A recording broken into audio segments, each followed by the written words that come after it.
Oh, what is that? That's what I wanted. Make him mad. He looks like he's dying again. There's no like night vision goggles I got, no flashlight, no nothing.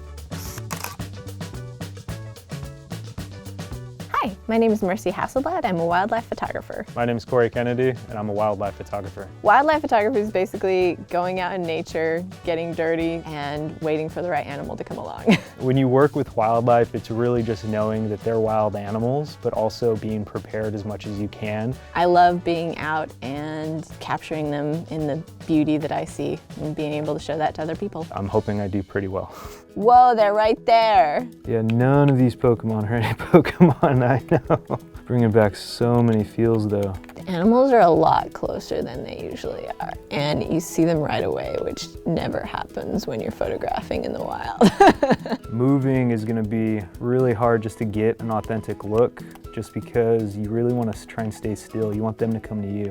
Ooh, a little thing came out. Hello. The butterfly came right next to me. I want to wake these guys up as bad as I can. Just get something moving. There we go. Look at me, baby. Look at me. Always make sure when you photograph in the wild, remember to look behind you, because sometimes things happen behind you, and if you're not looking, it's like a scary movie. That's got to be like a pincer, and that was like always one of my favorite Pokemon. Trying to lure them out is usually what you want to do, right? If I post up in a certain spot, I'm just going to sit there, have something coming by, and usually I want to work with like a guide or somebody who's going to know the best places, who's a little bit more local. Normally, when there's lots of animals around, I don't look at my photos until I am done. And then in the intermission, I'll look at my photos. What I try and do, especially when taking photos, I don't like to have centered stuff like this. I like to be a little bit lower, especially down in say the grass or anywhere where I'd actually be seeing them, just so I can get more of like that authentic, on location sort of shot with them. Got a good one of that. Wormpole, whatever his name is. Hello, fishy, don't die on me.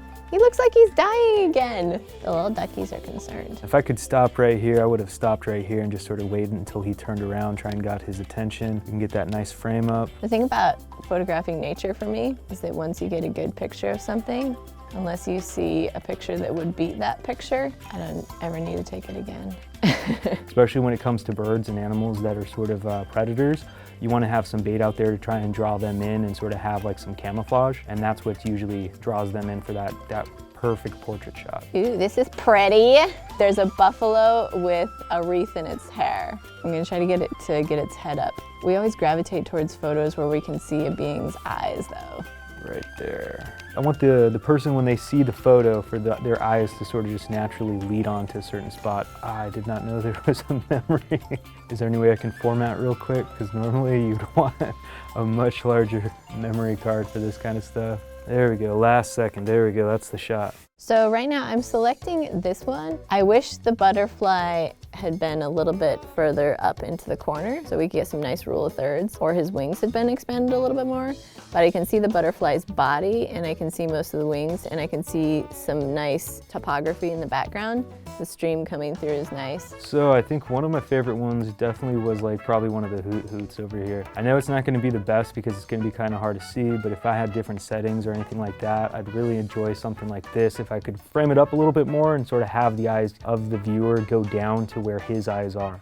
I like this one. It's a nice strong pose for the bouffalon, and he's framed nicely by the sign on one side and the rock on the other. He's right in between. I like the mountains in the background. The horizon line falls right along the rule of thirds, and his feet kind of fall along the lower rule of thirds, which is nice. Now, one of the bigger ones that definitely turned out pretty well, I would say, was some of these over here of the torturas. I like something like this because I forgot the name of it. Basically, it's a mathematical term where basically it spirals down and you want the center of the attention on the bottom third of the photo. I like this one because they're both looking at me and they're cute. It's very symmetrical. They both look like they're smiling. This was the first good picture that I liked of this guy. I like how he's like turned towards the camera like 3/4. You can kind of see the horn a little bit, and he's climbing up on the tree, which I think is really cute. So I'm gonna go ahead and actually choose this one just because he's one of my favorite Pokemon. I always loved him. It's not framed the right way as far as what I want. I'd actually go vertical. If I could have twisted it up, I'd be able to get everything framed the way I need to, especially with him zoomed in like that. This one's an interesting picture. It's not necessarily like a kid-friendly picture, but it's an interesting picture because it's like the little ducklings watching the fish struggle. New record!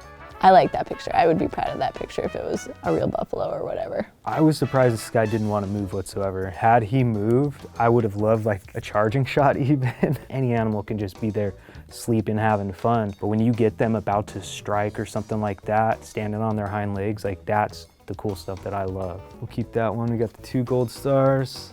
Cute, new record because of the size of the Pokemon. Has nice strong lines, is what I would have said. If this one, I would have twisted it just a little bit so that way the aspect ratio was going more towards ending where his face is, the one in the back. That way, if I could have gotten his eyes open, even if it were just looking towards me a little bit, that would have been amazing. I got a gold star! I'm such a good photographer.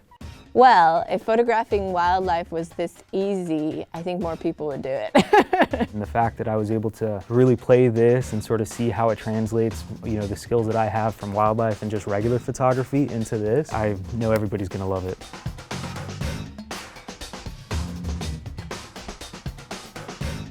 Hey everybody, thanks for watching, and if you like this video, then make sure you subscribe. And you know what? Check the playlist out, there's plenty more. Go on, have fun, keep watching. I'll just be here.